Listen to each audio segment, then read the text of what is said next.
shi yasa lokacin da muke musu da waɗansu yan uwa kan batun maulidi muka ce duk abu ne mai sauki da ahlari da ismawi da iziya da risala da askari da muktasar duk littattafai ne na koyan addini mu da ku duk mun yi imani da su ko muna koyan addini a cikin su amma cikin waɗannan littattafan ba ɗaya daga cikin su da ya kawo babi ko fasali na maulidi to me yasa ba su kawo ba yanzu muna neman illa da ta sa ba su kawo ba ko dai dukkaninsu sun yi mantuwa shi yasa ba su kawo ba ko kuma dukkaninsu sun ɓoye ilimi ko kuma dukkaninsu sun jahilta ba su san fallon maulidi ba da haka ba su kawo shi ba ko kuma me ko kuma maulidi ba addini ba ne da haka ba su kawo shi ba saboda haka cikin waɗannan dole a yi ɗaya mantuwa suka yi gaba ɗaya iliminsu ne bai kai ba ɓoye gaskiya suka yi a aƙidar su shi ɗin wannan ba addini bane da haka ba su rubuta shi ba kaga shi dole ne a nemi ɗaya daga cikin biyayi dole ne wannan shine hanyar tattaunawa wannan kaga shine usulubin da aka bi a nan gurin ɗaya ne daga cikin asalai na jadal na tattaunawa tsakankanin mutane idan wani zo ce maka kana kin wane kai ka ki wane suka ce ni ba kinsa nake ba baka son wali suka ce ni ba na kin kowane wali wallahi tallahi ina son wali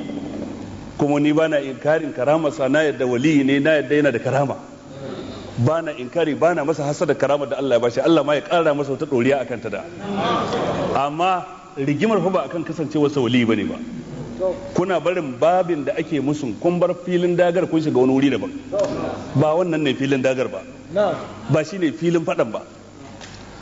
maganar ba wai karamarsa bace ba yana da karama na yadda shi wali ne din na yadda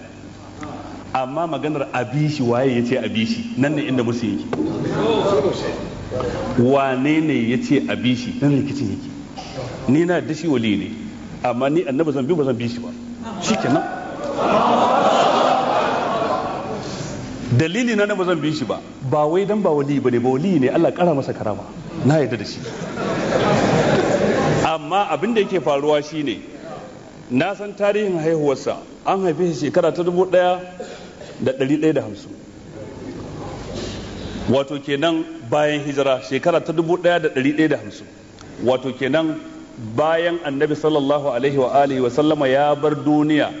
da shekara ta 1000 bayan annabi ya bar duniya da shekara 1140 da wani abu sannan sai aka haifi shi wane da aka ce masa waliyi ko mai karama to wannan tarihin na shekara 1040 da wani abu da 140 da wani abu mutane sun yi sallah sun yi azumi sun yi zakka sun yi haji sun yi zikiri sun yi hailala sun yi istighfari salati duk sun yi salatin da ba nashi ba zikirin da ba nashi ba sallar da ba irin tashi ba irin wadda annabi ya koyar ta yi ko ba ta yi ba za su shiga aljanna ranar tashin kiyama ko ba za su shiga ba amma fa ba shi suka ba dan lokacin ma ba haife shi ba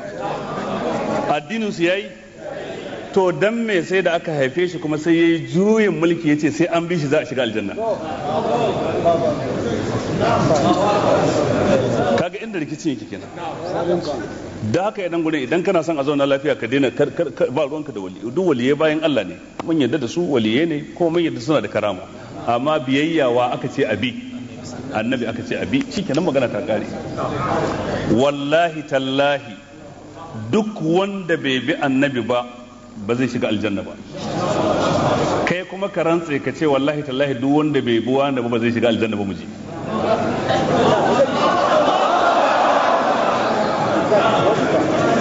kaga wannan magana ce ta gaskiya guda daya sai in kawo maka dubban mutanen da basu bi shi ba kuma ka yarda da su ka yarda da Abubakar ka yarda da Umar ka yarda da Usman bar ma ta sahabbai ka yarda da tabi'ai bar ma ta tabi'ai ka yarda da Imam Malik ibn Anas ka yarda da Imam Shafi'i ka yarda da Imam Ahmad bin Hanbal duk basu bi shi ba shi wannan waliwa nan basu san shi ba ma dan tsakanin shi da su shekaru ɗaruruwa basu bi shi ba kuma muna kyautata san dukkanin waɗannan 'yan aljanna ne, ba su san shi ba a tarihi ma, san ba a yi shi ba ma lokacin da su suka zo duniya, kuma za su shiga aljanna, ko ba haka ba, insha Allah za su shiga aljanna. To me yasa da ya zo daga baya sai aka ce shi din kuma sai in an bi shi ne sannan kuma za a shiga aljanna? Kaga a nan gurin inda malaman za su yi da a rika tattauna a haka a cikin ruwan sanyi, ba zagi babu fada babu wane kaza ne to da shi kenan, kana cewa wane kowa komai dai kawai a tattauna. Allah sa mu gane, ba sai da mun dade dan ja aya ta gaba mu ji.